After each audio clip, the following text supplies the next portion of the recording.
Hey, welcome back to Lightroom Quickstart Bootcamp. I'm Brent Bergherm, and in this video, we're going to be taking a look at the export button in the library module.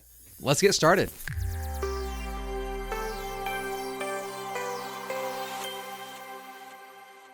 All right, here we go. One video on one button, but it's deserved. There's a lot under this button. So let's take a look. When you are ready to share your images, when you're ready to do something outside of Lightroom with your images, it's time to hit this button.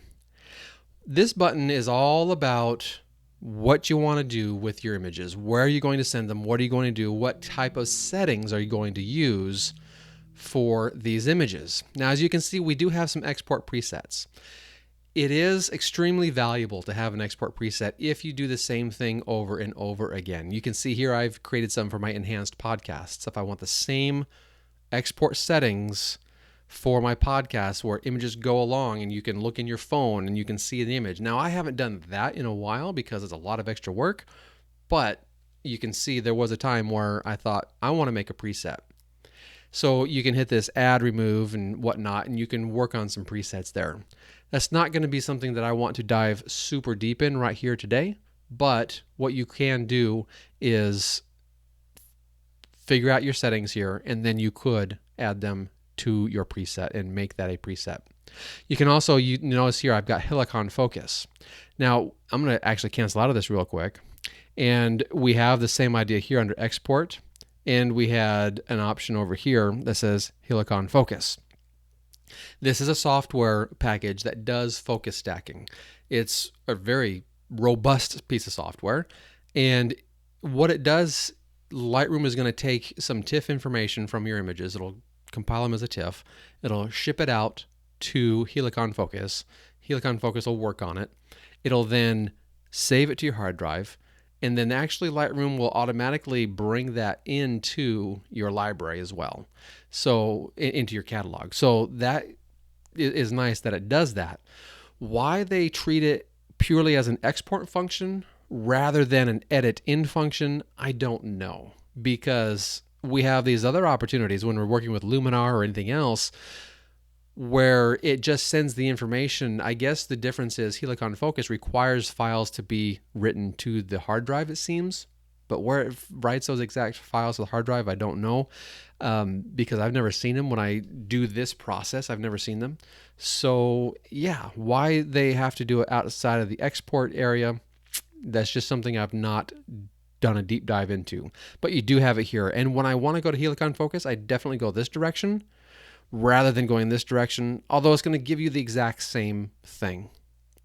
All right, we have some Lightroom presets too, where there's just, these came prepackaged with Lightroom. Some Luminar presets. When I loaded Luminar, it added these. I don't really use Luminar all that much, but it's there because I have it loaded. All right, so on this export too, let's take a look at that. What are we going to do? Okay, we saw that when we right-clicked on the images. We saw how there was a quick shortcut to emailing. Basically the same idea here, where you're going to be able to set these settings. What are you going to do with the overall settings of your image? How are you going to process that image? And then it's going to, by default, just automatically pop that into an email. Now, the kind of cool thing about this is I would expect it to not actually save it to your hard drive first, so you won't have it cluttering up your hard drive when you want to just quickly email somebody. Now, in this case, it would email 2 images. All right, not too shabby, not too bad. It's just, do you want to save them first, or do you want to just go straight to the email program? On this next one, I'm going to skip hard drive because that's where I'm going to spend most of my time.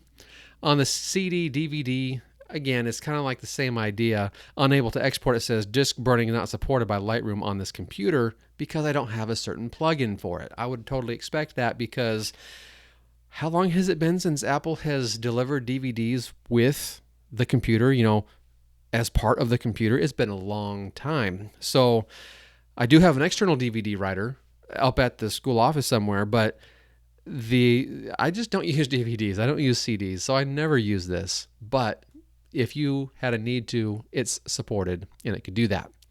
All right, Canon Print Studio. This is certainly some software that I have for printing.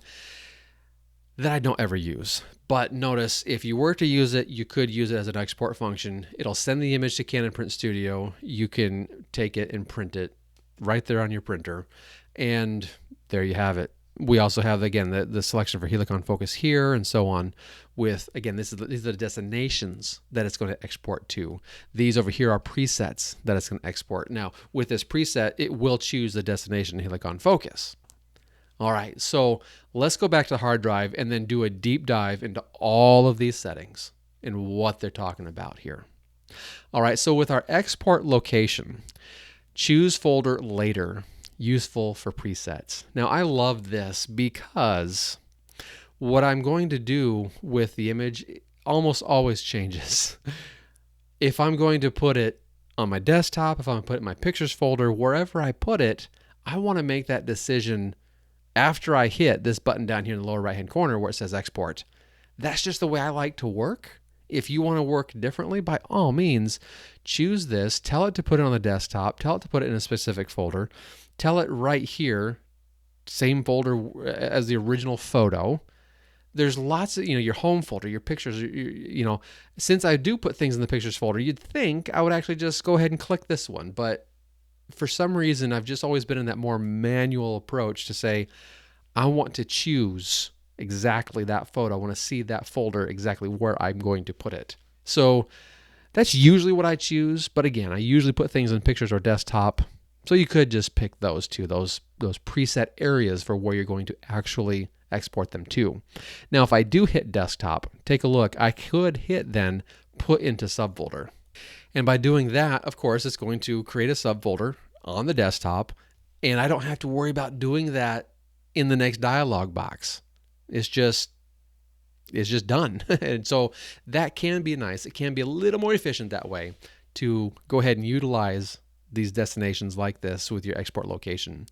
Now, add to this catalog. I almost never do this because what I want to do is I want Lightroom to only manage the images that are the original images. Or in the case of the Helicon focus stacked images, those are basically original, 0.5 or whatever, where, yeah, they're not the original DNGs, but they are the DNGs stacked into an original stack. Yeah, it's a TIFF image, but still, that's an original stack, as it were. And so I still want Lightroom to manage that.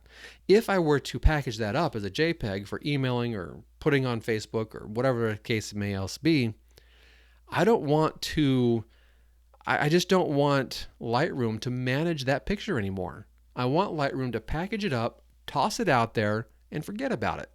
That's the usual behavior for Lightroom if you don't click this button.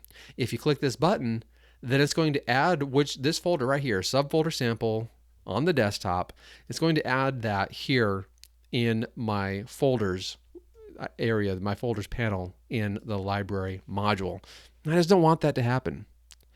So with existing files, basically you can overwrite without warning. If you happen to be overwriting, you could skip them. So if you're doing the same file over again, what do you want to do? I always have it ask me what to do because usually it's not an issue, but sometimes it's like, oh yeah, I did export that one already. Oh well. All right, so you could, on export, rename the file. Usually, actually, I don't rename it at all. I don't want to rename the image. As you can see under these custom settings, nothing happened here, so nothing was changing. I do all of my renaming in my editing process of which images am I going to keep, which images am I going to get rid of. Those that I keep will get renamed, and that's what it is. That should be the name that photo has for the rest of my life, for eternity, basically. Because if the name changes, well, what if someone were to use that file and they were like, hey, I need the higher res of that image, and here's the file name. I'll be like, yeah, that changed. No, I don't want to do that. I want the exact same file name throughout the life of the image, throughout the life of me as a photographer. So I very rarely will change the name of the image. All right, under video, pretty much I never work with video in Lightroom. But if you had videos in your selection, you could export the videos. And as you can see here, you have an option for the video format and some quality options. So it could process the video a little bit for you. If you wanted to say, crunch it down for emailing or putting on YouTube or whatever, you could have Lightroom do that for you. I just can't imagine having Lightroom do that for me. So I don't. I just don't have any videos whatsoever managed by Lightroom. Although, as you saw in probably one of those previous videos, I actually do because I've made a mistake. But again, it's a mistake. Under File Settings, now this is where a lot of the stuff happens. This is where, if you're going to pay attention, this is the place to pay attention. Your format. Well, certainly JPEG is the most popular, but you could do a PSD, you could do a TIFF, a PNG, a DNG, or the original. Let's go through these, and especially as we go down to here, we really need to know what's going on here. So the JPEG is a standard JPEG format. Universal reading. It's great for web. It's great for printing. A lot of places, if you're going to use a printer online and such, it is fantastic. And I recommend JPEG almost all the time. Now the quality is set to 72 because I will put a link here under this video where you can take a look at, let's see, actually you can listen to my friend who did a podcast on social media sharing and what's the best setting to output your images to. And so his name is Jeff Harmon. He runs the Photo Taco podcast. He's a partner with me over there on Master Photography Podcast. And this is 72 was his recommended item for most photos coming out if you're going to, I believe it is Facebook and Instagram. All right, now your color space. I'll get back to those other image formats in a moment, but let's look at your color space. sRGB, certainly the most popular for distributing your images online. It's the smallest of all these color spaces, and it's probably going to be the easiest to have your accurate colors looking good across multiple computers, multiple platforms, whether it's your phone, your whatevers. If you're distributing files online, then sRGB is most likely what you want to do. Your display P3, that is the color space that my MacBook Pro has. So it's slightly expanded from sRGB, but it's not quite as much as Adobe RGB. Now, if I'm doing printing, and if I were to export it first, which I don't do, I go straight into Photoshop, but anywho, then yeah, Adobe RGB or ProPhoto would be the one that I would want to do. Now, if I hit other, I should get a laundry list of these different ones that I have that are here on the system. I can choose which ones I want to appear in the pop-up. So if I were to choose this paper profile, I would never do this, but I could select that paper profile as an embedded profile. All right, let's take a look. Oh, limit file size to. So if you wanted to limit the file size to an exact file size, instead of thinking about the compression ratio, the JPEG compression ratio, that's just a different way of looking at it. It will take whatever compression ratio it needs to do in order to get it to fit to that 100K file size. I don't do this because I don't usually have the need to be that restrictive on my file sizes. I would rather just go with whatever size I have down here and then set the quality, the compression quality settings there. All right, if I'm going to use the PSD, you can see the compression goes away because there is no compression in a PSD. The color space is set to Adobe, that's fine. Maybe sRGB is more your flavor, whatever you want to do. Your bit depth, 16 bits versus 8 bits. These are the only choices you have.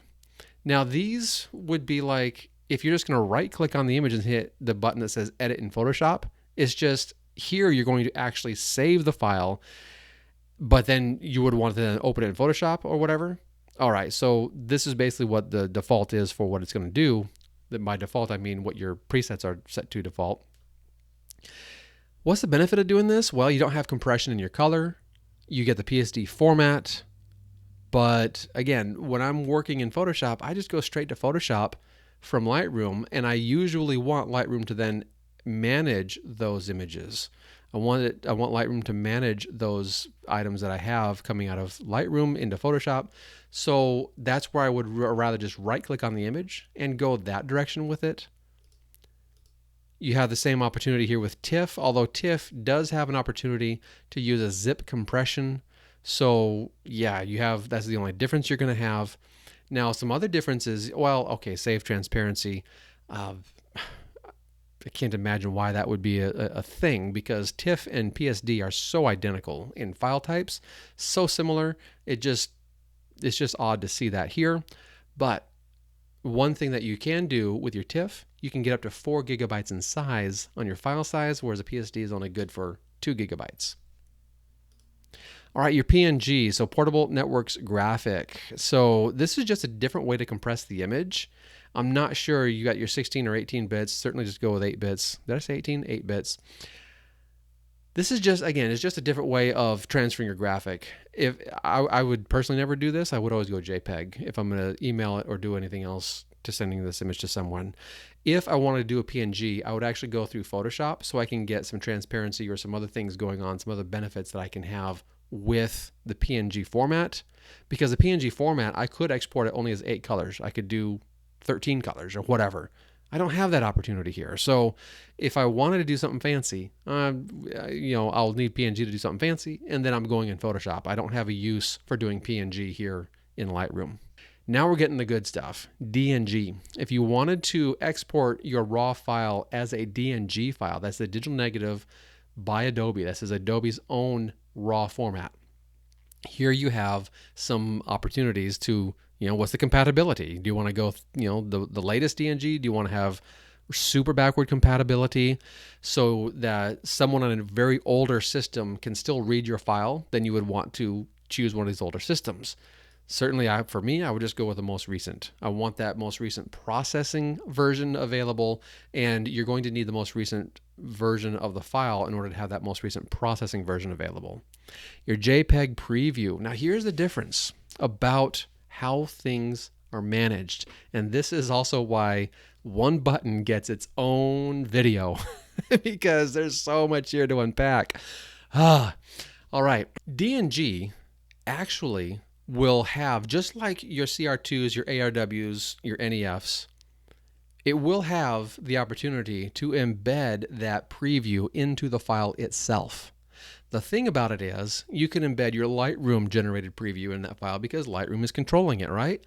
Where when you're dealing with a CR2, yes, it has an embedded JPEG preview, but that's from the camera and the camera only, and you can never alter that. You can never change that. When you're doing a standard preview in Lightroom, you're doing Lightroom's preview. You're not doing the camera preview. And so you have the preview file in the Lightroom that you can look at. Well, you can look at it through Lightroom, but it's one single file for your entire catalog. If you'll recall that within our catalog folder, we have the catalog itself, and then we have the previews, we have the help data, we have the smart previews data. Here, when we're exporting, we can say, yeah, we're going to go ahead and include, or we're not. Maybe you're not going to include the preview, but you can include in what they call a medium size. If you'll recall from our catalog settings, there's options there for what it means to be medium size or large or whatever. You can do a full-size preview, which is, I would assume, is going to be every single pixel is included in that JPEG preview that's embedded in your file, so that's going to make your file even larger. And then embed fast load data, embeds data inside the DNG file, so it loads faster when adjusting settings, increases file size slightly. All right. Use lossy compression. So lossy compression can significantly reduce DNG file size, but may result in some quality loss. I would not do this because if I'm using DNG, I don't want quality loss. So no, I'm not going to do lossy compression. It also allows optional reduction of image pixel count. So you could have your raw data in a smaller format, physically smaller format. So that might be cool. Embed original raw file. Now, I'm kind of like, why would you do this? This would take the CR2 file and pack it into the DNG file. And so you basically have a file that's twice as large as it needs to be. So it says it does allow the original raw file to be extracted later if needed. So you get to decide, is that important to you or not? It's up to you. All of the metadata, we've talked about metadata in the last video. All of that metadata is actually inside the DNG file. All of those develop changes, all of the IPTC data, all of the camera EXIF data, your copyright data, all of that stuff is embedded right there inside the DNG file. That is a difference compared to original. If you do original, what it's going to do is it's simply going to export the original CR2 file in my case, because I shoot mostly Canon. And then if I'm going to include metadata, if it does include it at all, it would include it as that XMP file. So it will put that sidecar file out there in that folder where I'm going to export it to. If I'm doing a JPEG, all of the necessary information that's possible anyway is embedded in the file. So basic level stuff in the develop module, so your exposure, your clarity, your black slider, white slider, highlights, shadows, all those items in the basic panel, those are included in the JPEG. The camera settings, so your f-stop, your shutter, those kinds of things, those will also be included in the JPEG. But when it comes to the original, that's where those things have to be put into that sidecar file, because all it's doing then is it's copying your original file, it's packaging it up, sending it out to, in this case, subfolder sample in the desktop folder, it's sending it out over there, and Lightroom is forgetting about it. But it will give you all the data that you need, i.e. the XMP, to process that file under the original circumstances that you processed it here in Lightroom. So again, almost always I do JPEG. I just don't have a need to export hardly as anything else, but those other options are really good. If for some reason my client needed that TIFF, they needed that DNG, they needed the original file, I would rather use this than go to the Finder and copy it, just because I know I'm not going to mess up. If I mess up on anything when I'm dealing with my pictures in the Finder, then Lightroom will be like, what did you do? And that's just, according to Lightroom anyway, that's a mortal sin, and we don't want to do that. So by using the export, it's just going to toss it out there. It'll forget it. Lightroom will forget it. You just have to remember, oh yeah, that's right, I put it in subfolder sample. All right, let's take a look at resizing. Now, when we're down here in the original, you can see that grayed out. There's no opportunity to resize because you can't. You're sending out the original file. With the DNG, by default, there's no opportunity to resize. If we were to use lossy compression, then we can resize. You see how that works there?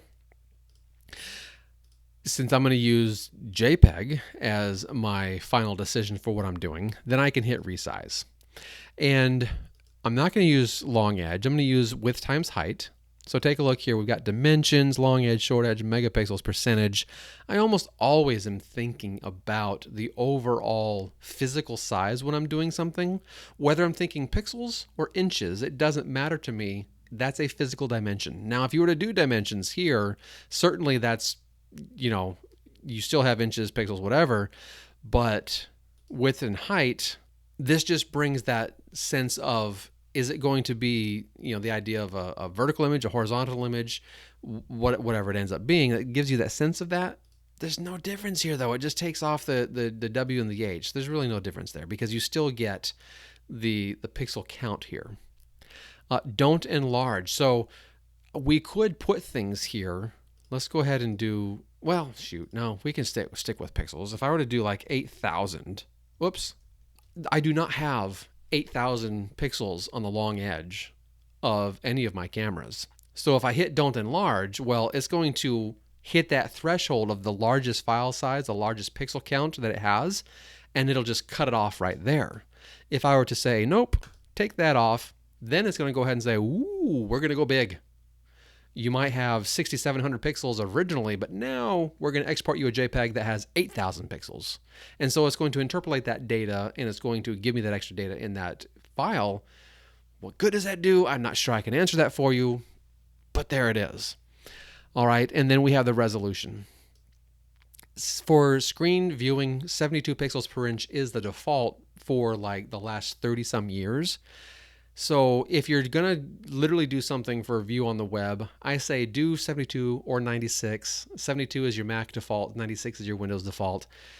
But really, if you were to boil it down to everything that's necessary in life, this could be virtually anything. I say leave it a whole number, but you could do it at 1502 pixels per inch. If you're putting it on your website, if you're putting it on your phone in any manner that wants to know about the pixels only, it only cares about pixels as a dimension, then the resolution, how closely you pack in those pixels, the resolution doesn't matter.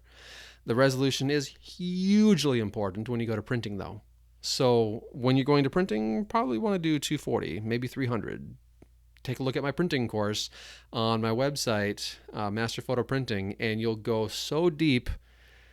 Unless you really want to do that, you're going to pull your hair out and you'll be like, Brent, why did you do this to me? But you get so much information there that it explains everything about resolution and why these numbers are important. All right, so I'm going to go ahead and go back to 72 because I'm going to be doing some kind of, the example I'm giving here, the sample I'm giving here is some kind of something from my website or Facebook or whatever. All right, let's take a look at these numbers now. We do have pixels. We have the inches and centimeters to choose from. I'm going to go ahead and leave it in pixels, but what do these numbers mean? What this means, and let's do something a little more reasonable here, shall we? If I were to do 1920 by 1920, if I can type my numbers in, I'll actually get it. You look at that, and initially you might think, well, Brent, you're making a square image. And that's not the case. What this is doing is this is setting up dimensions for the longest edge that you ever want to create. So if I wanted to limit myself to an HD screen, on the height, I would actually do 1080. And so these two vertical images now, they're vertical images. They are not ever going to be anywhere close to 1920 pixels wide, but they will be allowed to go to 1080 tall. And so what this does is it's telling Lightroom, take these images, go to the dimension that you hit first and stop. In this case, it's 1080 pixels tall. Whereas if I were to go over here, it would then stop at 1920 pixels tall. Whereas if I were to go over here and set this to some stupid high resolution, then it'll go to 1920 pixels wide, and then it'll stop there because it's definitely not going to be going to 8,000. That's just a crazy high number. I don't even know what it would be. Let's go back to 1080 though. So with the 1080, it will then allow the image, these are vertical images, it will allow the image to go to whichever width it needs to be to maintain its aspect ratio, to maintain it looking normal if you wanted to use a more simple vernacular. And that is to say, here's what the image looks like. It's so wide, it's so tall. As you expand it, we're going to do it evenly. And in this case, it's going to stop at 1080 pixels tall, and that's it. So whatever that ends up being on the width, I don't know, but Lightroom is going to figure it out and is going to take care of it for me. Now, if I want to do something else, like if I wanted it to be, 1425 or whatever the case might end up being, I can type in anything I want there. It's going to allow it to expand to whichever one is going to be the top, the tallest image. So I shouldn't say the tallest image. It's just going to allow it to expand to whichever dimension is hit first. So I'm going to go back to 1080, and let's presume we were using one of these horizontal images. Well, this is not a widescreen format image. So it would actually still hit 1080 first before it hit 1920. And so again, as it's going out, the width-wise, the height-wise, I hit 1080 first, I had better stop. And so that's what it's going to do. It's setting up, I like to think of this as setting up a fence. And then you just stretch out the image to the dimensions of that fence, and it stops. And that's your limit. You can't go anymore. Certainly you can do that with inches, you can do that with centimeters. However it is you want to be thinking about the numbers in your image, this is what you're going to do. All right, do you want to do some output sharpening? So you can sharpen for screen, matte, or glossy paper, and then you have three options here, low, standard, or high. For screen viewing, I often will do this. I don't have a problem with doing this if I'm just sending it to Facebook or Instagram or whatever the case is. When I do printing, I have a completely different process for that, which is much more nuanced, much more detailed.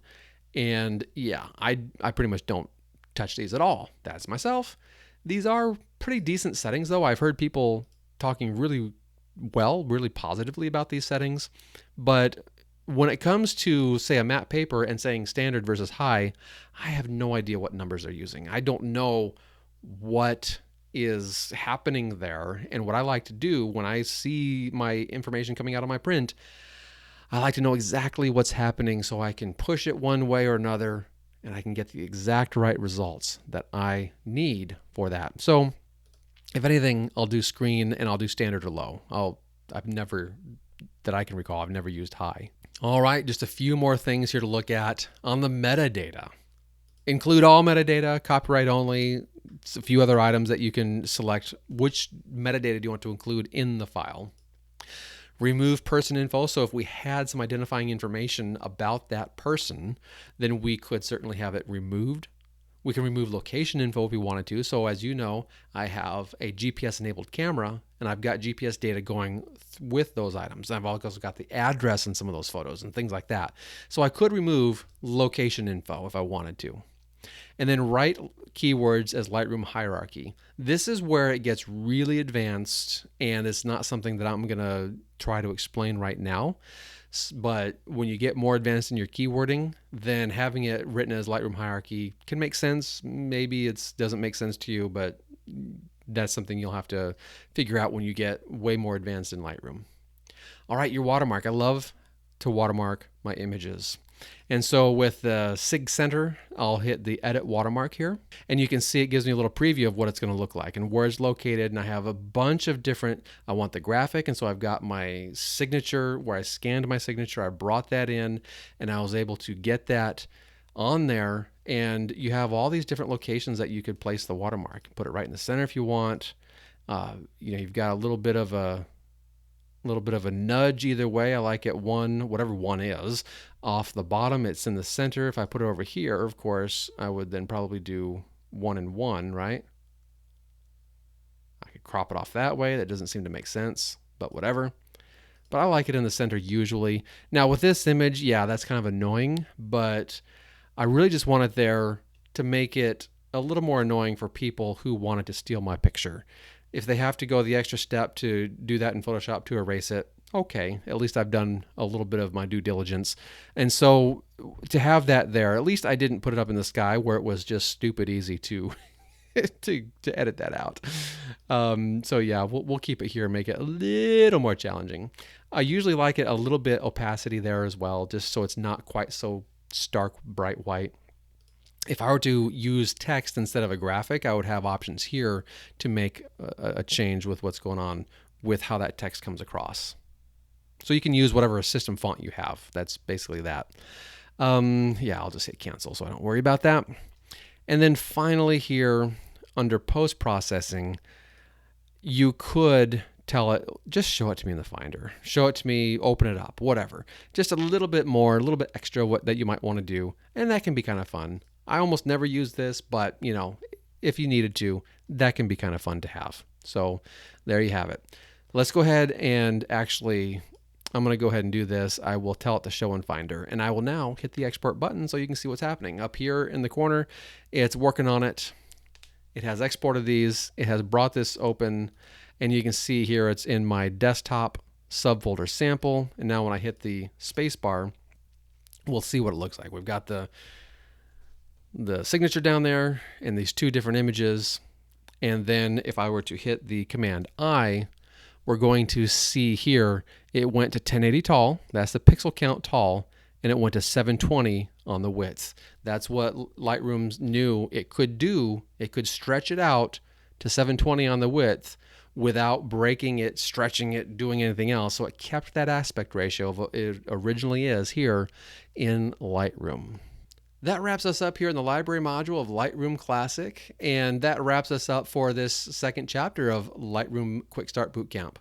In chapter 3, we're going to take a dive into the Develop module, where we're going to take a look at all sorts of fun things. We're going to start off with the basic processing. We're going to head on down the list here, and we'll take a look at things. I love this color grading, lots of other good options here that we're going to be looking at. So we'll catch you there in those next videos. Have a great day. Until then, happy shooting.